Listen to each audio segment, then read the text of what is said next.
Akala mo tapos na, pero hindi pa.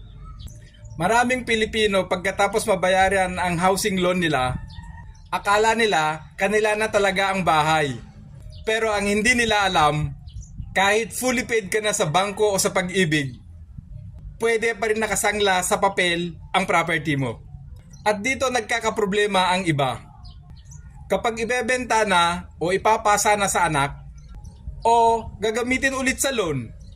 Kaya kung ayaw mong masayang ang pinaghirapan mo, ito ang 3 bagay na dapat mong gawin pagkatapos mo mabayaran ang mortgage mo.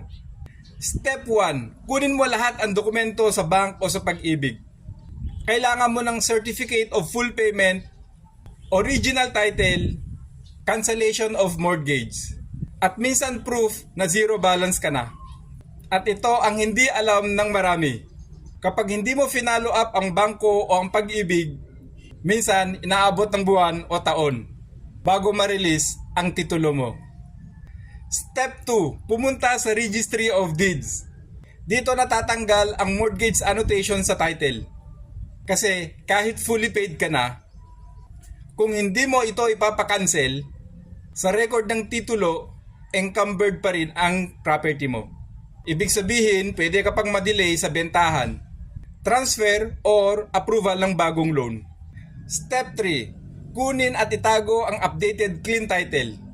Kapag may annotation na cancelled ang mortgage, ibig sabihin 100% malinis na ang titulo mo.